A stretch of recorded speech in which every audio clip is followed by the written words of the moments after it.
بسم الله الرحمن الرحيم. أهلا بكم أبناء وبناتي طلبة سنة أولى. طبعا إن شاء الله احنا خلاص كده هنبدأ في التقييمات المبدئية لآخر العام، وربنا إن شاء الله يوفقكم. وهنحل مع بعض دلوقتي مجموعة أسئلة من نماذج التقييمات المبدئية. نمبر 1. Listen and write، يعني استمع واكتب the missing sound، الصوت المفقود. في الامتحان بيديني 4 صور، وكل صورة تحتها كلمة، والكلمة اللي تحت الصورة ناقصة أصوات معينة أو ناقصة حروف معينة. السؤال ده لازم تسمع الأول من المس أو المستر، تسمع الكلمة وبعد كده تبدأ تحل. أول صورة عندنا نجمة، ونجمة يعني ستار. يا ترى إيه أول صوت طلع مني؟ اس، ستا، يبقى حرف التي، ستار، ستار. تاني صورة عندنا هي صورة رجل، وكلنا عارفين رجل يعني مان، مان، ناقص حرف الايه. بعد كده عندنا صورة دجاجة، ودجاجة يعني هن، هن، ناقص حرف الاي، هن. آخر حاجة عندنا صورة زبادي، وزبادي يعني يوجرت، يوجرت. أول صوت طلع مني صوت حرف الواي، يوجرت. بعد كده بيقول لي read and choose the correct answer، اقرأ واختار الإجابة السليمة. what بتيجي بمعنى ما أو ماذا، هنا جاية بمعنى ما. لما أقول what day، الكلمة الأولانية هنجرب كده. what day يعني ما اليوم، what month يعني ما الشهر. طب نجرب كده عشان نشوف هنختار day ولا month. what day ولا month is it today، يعني ما اليوم أو الشهر النهاردة. نشوف في الإجابة كاتب إيه، ضروري أبص على الإجابة. في الجمل اللي زي كده اللي فيها علامة استفهام وفيها إجابة، لازم أبص على الإجابة كويس، عشان من الإجابة هفهم هختار إيه. الإجابة فيها كلمة Sunday، Sunday يعني يوم الحد. طب أصلا Sunday ده يوم ولا شهر؟ طبعا يوم، يبقى هنختار كلمة day. يبقى what day is it today، النهاردة إيه؟ فراح رد وقال له النهاردة الحد. ما ينفعش استخدم كلمة month شهر، لأن الحد ده مش شهر. نمبر 2. I eat juice ولا bread and eggs، أنا أكلت عصير ولا عيش وبيض؟ طبعا اللي بياكل مش هياكل عصير، هياكل بريد، عيش. يبقى I eat bread and eggs، أنا باكل عيش وبيض. نمبر 3. we نحن have، كلمة have دي بتيجي بكذا معنى. ممكن تجي لك بمعنى يأكل أو يتناول، ممكن تجي لك بمعنى يمتلك أو عنده شيء. طيب تعال نشوف كده. we have one ولا 3 meals. كلمة meals هنا يا ولاد يعني وجبات. in a day في اليوم. هو هنا بيتكلم على وجبات، يبقى have هنا معناها ايه؟ نتناول. يبقى we have، احنا بنتناول one ولا 3 meals، يعني واحدة ولا 3 وجبات in a day في اليوم. طبعا كلنا بنتناول ايه؟ 3 meals، يعني 3 وجبات in a day في اليوم. نمبر 4. ذا يعني ال، زي ألف ولام عندنا في اللغة العربية كده.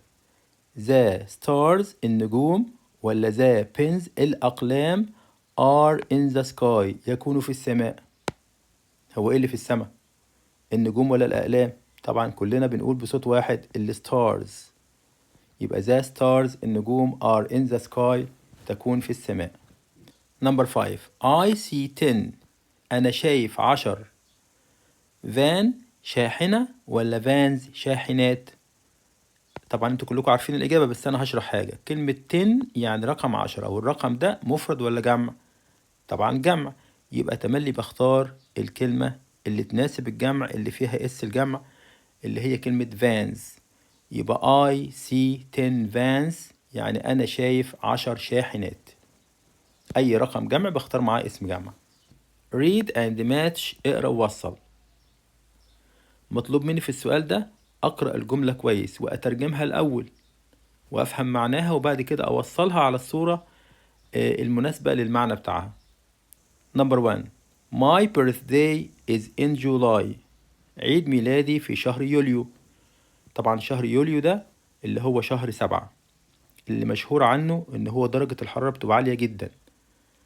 هنوصل طبعا على الصورة اللي قدامنا اللي فيها الشمس شديدة ودرجة الحرارة عالية. Number 2. I feel happy. أنا أشعر بالسعادة. الصورة واضحة، صورة ولد فرحان وسعيد، يبقى هنوصل من النقطة للنقطة. Number 3. I like chicken.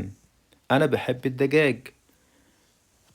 برضو الإجابة هتبقى سهلة، وحتى صورة الدجاج قدام الجملة بتاعتنا اهو.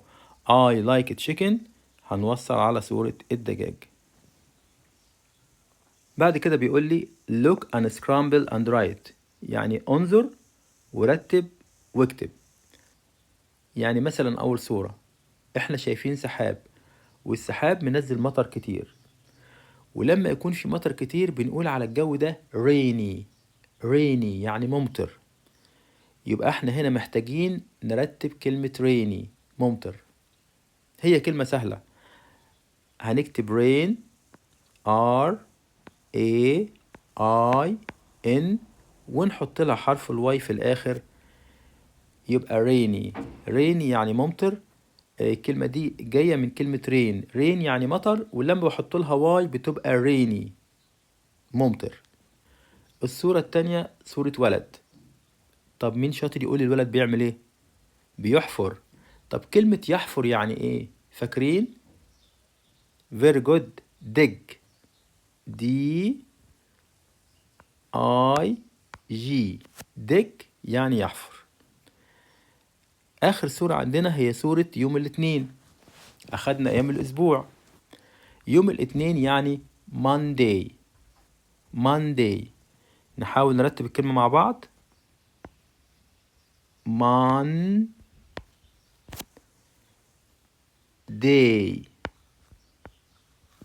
Number 5. Look, read and complete. انظر واقرأ وكمل. في السؤال ده لازم أترجم الكلمات اللي عندي فوق. أنا عندي هنا 3 كلمات أترجمهم الأول. أول حاجة كلمة ball، وكلمة ball يعني كرة.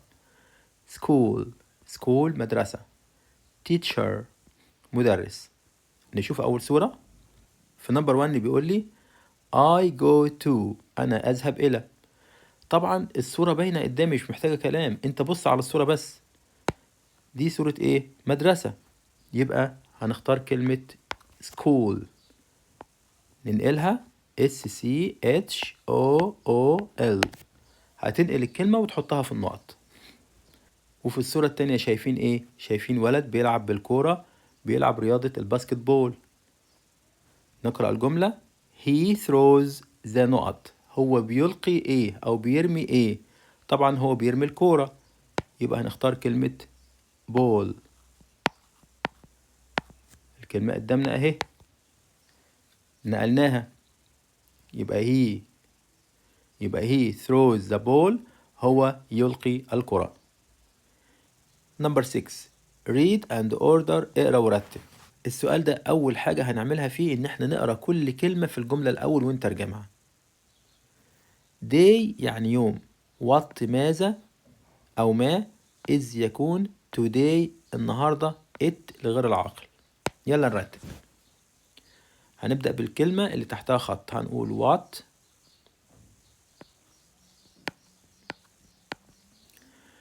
ايه؟ what day، حافظينها. what day ما اليوم. what day. بعد كده بجيب الفعل المساعد is أو الفعل الأصلي هنا في الجملة.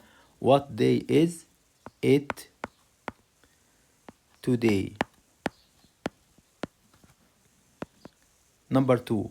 feel يعني يشعر. they هم لما اتكلم على جمع غيب. surprised يعني مندهشين. نبدأ نرتب. نبدأ بالكلمة اللي تحتها خط. they feel surprised.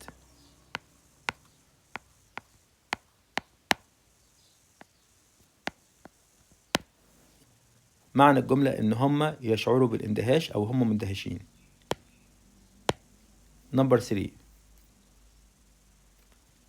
do يعني يفعل، you أنت، eat يأكل، what ما أو ماذا، for lunch على الغداء.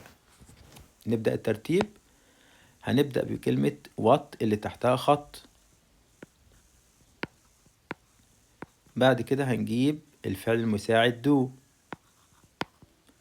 الفاعل، بعد كده محتاجين الفاعل، والفاعل ده يا إما اسم يا إما ضمير. طيب هنا ما عندناش أسامي بس عندنا الضمير you، يبقى what do you. لحد كده الجملة معناها ماذا أنت. عاوزين بعد كده فعل، ماذا أنت إيه؟ what do you eat؟ ماذا تأكل؟ for نكمل جملتنا lunch على الغداء، يعني أنت بتاكل إيه على الغداء. وفي آخر سؤال بيقول لي look and write the words، انظر واكتب الكلمات. مطلوب مني أبص على الصورة وأعرف الصورة معناها إيه بالإنجليش وأكتب الكلمة بس من غير أخطاء. أول صورة عندنا هي صورة سوسته. يلا نفتكر مع بعض هي كلمة سوسته يعني إيه. أخدناها very good. zipper Z I P P E R. الصورة اللي بعد كده هي صورة خبز صغير، وخبز صغير يعني bun B U N. بعد كده عندنا صورة مطبخ، ومطبخ يعني kitchen K I T C H E N. آخر صورة عندنا هي صورة رز، ورز يعني rice R I C E.